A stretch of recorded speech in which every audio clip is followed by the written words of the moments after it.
Today I wanted to talk about arguably the most important club in the bag, the driver, and what most amateur golfers suffer with. I know it won't be all of you, but you'll still learn a lot from this video. Most golfers suffer loss of distance, inconsistency, and too much curvature, unfavourably for a right-handed golfer from left to right. And in this video we're going to talk about some really practical tips that you can do down the driving range and feelings that you can have that are going to improve that. But we're also going to talk, and we're going to catch up with Phil, we're going to talk about some of the settings that you can also do with driver as well to reduce that sort of cut, and exactly what you can do to try and help you get the club face square. Now, first of all, let's see what we can do from a technical coaching perspective. I think comes fundamentally down to two things. I think the first thing that you want to be practicing is the extensional part of your golf swing. Okay, so I'm just going to kind of take the club away, and I want you to kind of imagine it's a little bit like a sort of uppercut analogy, where it's very much an upward motion of the chest as I move up. My pelvis thrusts more up underneath my chest, and I'm posting up over my lead leg like so. So in this sort of finished position, as I'm sort of coming through or into this sort of post-impact position like so, you can really see the way my chest is upward, and I'm poising myself like so, and this is going to help me really get that feeling of hitting more up on the golf ball. And I think he starts to play around this, what I tend to see is golfers tend to swing too much down to the left, end up being too much behind this leg instead of getting more up. And if I was to swing towards you, it's really a case of feeling like my hands are working a little higher and less sort of down and around this way. This is going to generally lead to swings too much to the left of that target, too much sort of cutting motion. And what you want to be doing is getting more of a feeling of getting more up through that golf ball. Now, theoretically, if you kind of make sure that you have a nice rotation in the backswing, you really load up nicely in towards that right leg, and then you get that feeling of progressively moving over to that left-hand side as you uppercut up, and that's going to really help that downswing sequence as well.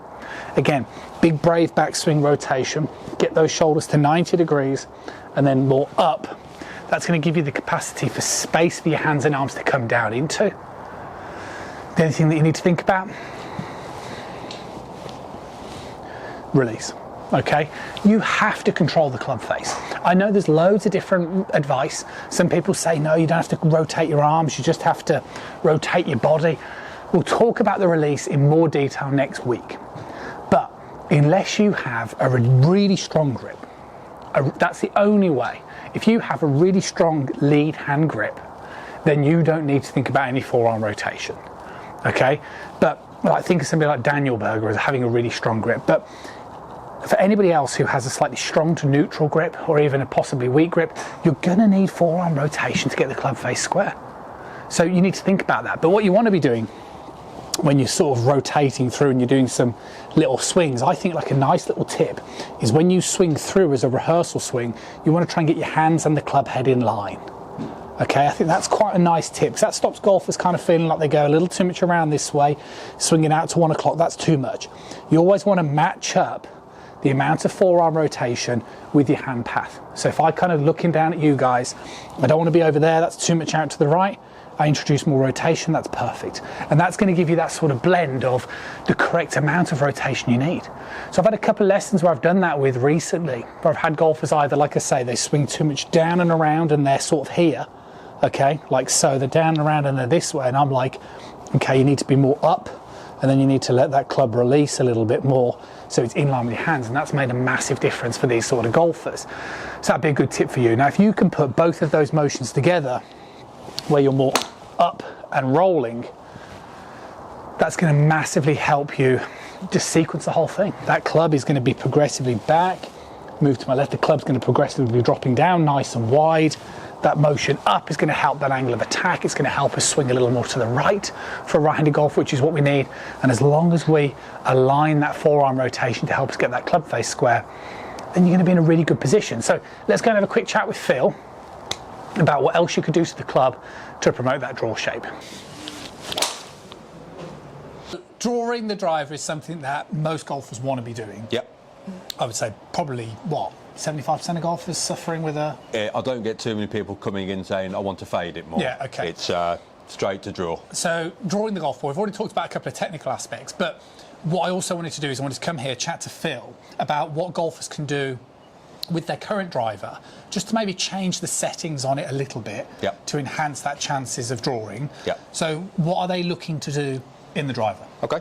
Well, it'll vary from driver to driver, but virtually every driver these days has got some level of adjustability in there. Take the one that Russ has been using. This one, it's got a collar system on here, and it's got slidable weights on the back. What these are there to try and help us do, trying to get that kind of draw shape. What it's doing, number one on the driver, if we put the weight more towards the heel, just on there, that's trying to encourage the toe to rotate a little bit faster. So get that face kind of squared up. What we can do within the kind of hosel adjustments, sometimes you can change the loft. Adding more loft to a club will help it point more left, certainly on the driver. And also can kind of close the face a bit. And what it can do as well, it will also typically make the club more upright. That's usually what a draw setting on any adjustable driver will mean. Okay. Toe will be sitting up a little bit higher.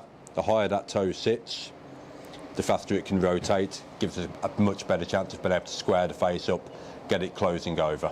Okay, so they're not as effectively like back in the day where they're kind of shut, do you know what I mean, like completely offset anymore. So Exactly. they're still appealing to look down at, but by messing around with the weight port at the back of the head, that's going to change. That's going to have quite a small variable, I'm guessing. Exactly, it can be overridden if you strike one a bit from the heel, one a bit from the toe. That can override what the weighting is doing. For some people it makes a fairly big difference, for some people less so.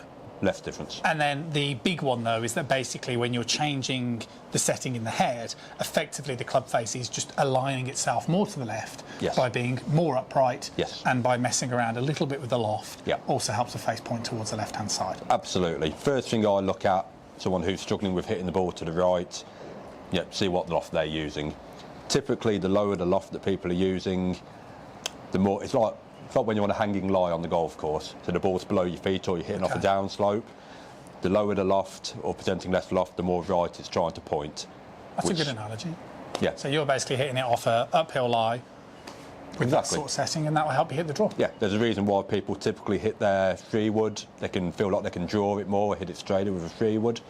Simply, it's got more loft, so you're able to control the face much better and get it pointing left more easily. More loft, more upright, change the weight port. Exactly. Sounds good to me. Easy. Thanks, mate.